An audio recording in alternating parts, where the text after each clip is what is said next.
मिनश्शैतानिर्रजीम बिस्मिल्लाहिर्रहमानिर्रहीम। अस्सलाम वालेकुम, मैं हूँ मिसेस कौसर और आप देख रहे हैं मेरा YouTube channel Mrs Kausar channel. आज जो हमारा जो टॉपिक है वो है राह अल्लाह में काम करना। ठीक है, यानी कि अल्लाह की राह में काम करना, कोई ऐसा काम जिससे हमें अल्लाह की रज़ा हासिल हो जाए। तो ये वाक़ा है हज़रत जुनैद बगदादी रहमतुल्लाह अलैह का। जैसा कि आपका नाम से ही ज़ाहिर है कि ये बगदाद के रहने वाले थे। उनका औलिया कराम में बहुत बुलंद दर्जा है और ये बहुत बड़े बुज़ुर्गों में से एक हैं। वो फरमाते हैं कि एक मरतबा मैं मक्का की गलियों से फिरते फिराते एक जगह पहुंचा जहां लोगों का बहुत हुजूम था। एक माहिर और चाबुक दस्त यानी कि जिसके हाथ में बड़ी महारत थी और बड़ी तेज़ी के साथ जो है वो अपना काम कर रहा था। क्या काम कर रहा था? वो हज्जाम था और बारी बारी लोगों के बाल काट रहा था। मेरे बाल भी बहुत बढ़ गए थे, यानी कि हज़रत जुनैद बगदादी के बाल भी बहुत बढ़ गए थे। अब ज़रूरत थी कि उन्हें तरशवा लिया जाए, यानी कि उनको कटवा लिया जाए। हज़रत जुनैद रहमतुल्लाह अलैह फरमाते हैं कि बड़ी देर तक मैं इस कश्मकश में रहा कि हज्जाम से कहूँ या ना कहूँ, क्योंकि मेरी जेब में फूटी कौड़ी तक ना थी, यानी कि उनके पास एक दिरहम या एक दिनार भी तक भी ना था। वो कहते हैं कि मैं हज्जाम को देर तक देखता रहा कि उसने खुद ही पूछ लिया, क्या बात है, क्यों इस तरह देख रहे हो? बेख्तियार मेरी ज़बान से निकल गया, राहे अल्लाह मेरे बाल बना दे। ये सुनकर उसका हाथ रुक गया और आंखों में आंसू भराए उसने कहा, हाँ मैं तुम्हारे बाल ज़रूर बनाऊंगा और ये तो मेरे लिए खुशी का बायस है।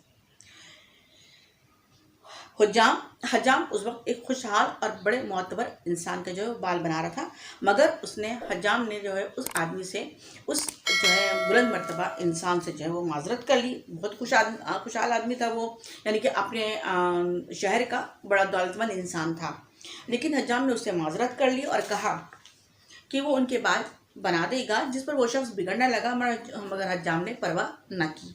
हज़रत जुनैद रहमतुल्लाह अलैह फरमाते हैं कि उसने मेरे पास आकर मेरे सर को बोसा दिया, यानी कि उनके माथे को चूमा, उनके सर को चूमा और मेरे बाल तराश दिए। अक़ीदत और मोहब्बत की ऐसी फरावानी यानी कि बहुत ज़्यादा अक़ीदत और मोहब्बत थी उसकी आँखों में, उसके काम में, उसके हाथ में, कि हज़रत जुनैद बगदादी कुछ भी ना कह सके। वह हज्जाम हज़रत जुनैद रहमतुल्लाह अलैह को बिल्कुल भी ना जानता था। वो तो सिर्फ अल्लाह के लिए अपना काम छोड़कर उनके बाल तराशने लगा। बाल तराशने के बाद हज्जाम ने अपनी जेब से कुछ रेज़गारी भी निकाली और निकाल कर हज़रत जुनैद रहमतुल्लाह अलैह को दी कि ज़रूरत के लिए रख लें। उसकी ये अदा हज़रत जुनैद बगदादी को बहुत पसंद आई। उन्होंने भी सोच लिया था कि मैं भी उसके साथ ऐसी उससे सलूक का मुज़ाहरा करूँगा।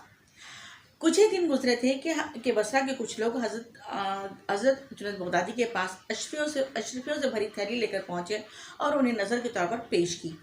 हज़रत सीधे हज्जाम के पास गए और वो थैली उसे पेश की। हज्जाम ये देखकर बिगड़ गया और बोला, तुम्हें शर्म नहीं आती? भला सोचो, कोई राह अल्लाह काम करके उसका मुआवजा लेता है? संभालो अपनी थैली, मुझे नहीं चाहिए। हज़रत जुनैद रहमतुल्लाह अलैह फरमाते हैं कि मैं उसकी हैसियत और उसका अखलास देखकर हैरान रह गया कि हमें अगर राह अल्लाह में कोई भी काम करना है तो पूरे खुलूस के साथ करना है। उसके अवज़ हमें कुछ तलब करने की ज़रूरत नहीं, उसका अजर जो है वो हमें अल्लाह ताला ही देगा। इंशाअल्लाह ताला आपको इस जो है सबक आमोज़ वाक़या आपको पसंद आया होगा। फिर इजाज़त दीजिए, अल्लाह हाफ़िज़।